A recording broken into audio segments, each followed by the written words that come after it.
जय माता दी। मैं राधा राजभर आप सभी लोग के बीच में एक बहुत ही सुंदर देवी जी का हवन गीत लेकर आए हूँ। तो आप लोग इस गीत को लास्ट तक सुनिए और कैसा लगा कमेंट बॉक्स में जरूर बताइए। देवी जी का हवन गीत है, सुना रही मैं। ओढ़ी चुनरिया लाले लाल हो हवानिया में आव मोरी मैया। ओढ़ी चुनरिया लाले लाल हो हवानिया में आव मोरी मैया। जो ही डगरिया तोहार हो हवानिया में आव दुर्गा मैया। जो ही डगरिया तोहार हो हवानिया में आव दुर्गा मैया। सोने के लोटावा में गंगा जल पानिया। सोने के लोटावा में गंगा जल पानिया। चरण धोवई तोहार हो हवानिया में आव मोरी मैया। चरण धोवई तोहार हो हवानिया में आव दुर्गा मैया।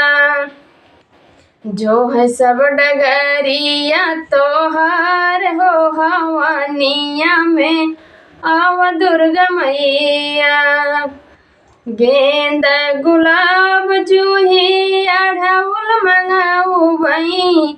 गेंदा गुलाब जूही अढ़उल मंगाऊ बई। चुनी चुनी कलिया के हार बनाऊ बई।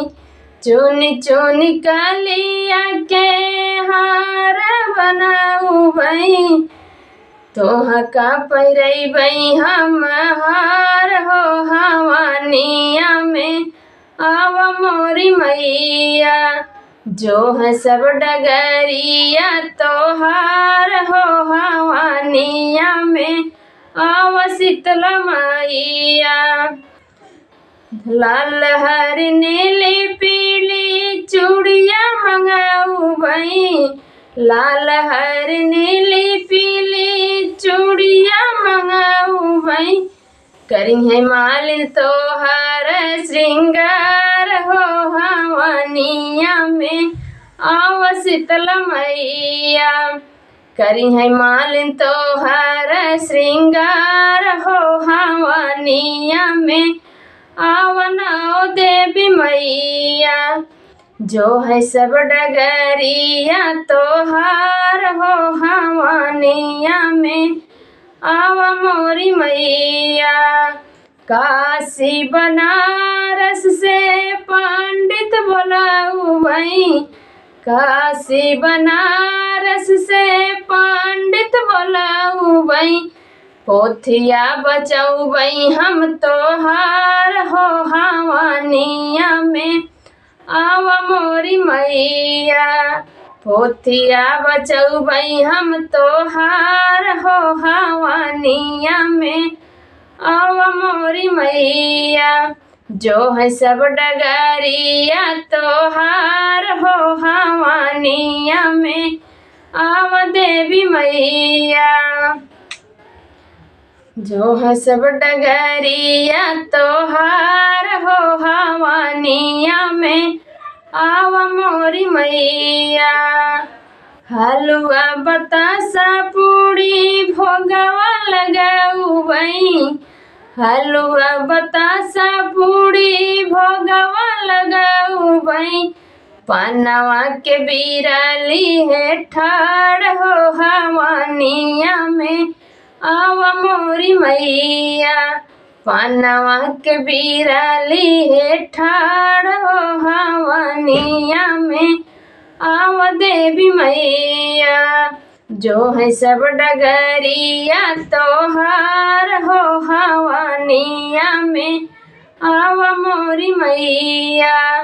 जो है सब डगरिया तोहार हो हवानिया में आव देवी मैया। आंगने में मैया हम गोतिनी बोलाऊ बई। आंगने में मैया हम गोतिन बोलौबै तोहरा पचरा गवौबै, गोतिन बोलौबै तोहरा पचरा गवौबै। जो है सब डगरिया तोहार हो हवनिया में आवा मोरी मैया। जो है सब डगरिया तोहार हो हवनिया में आवा सात बहिनी।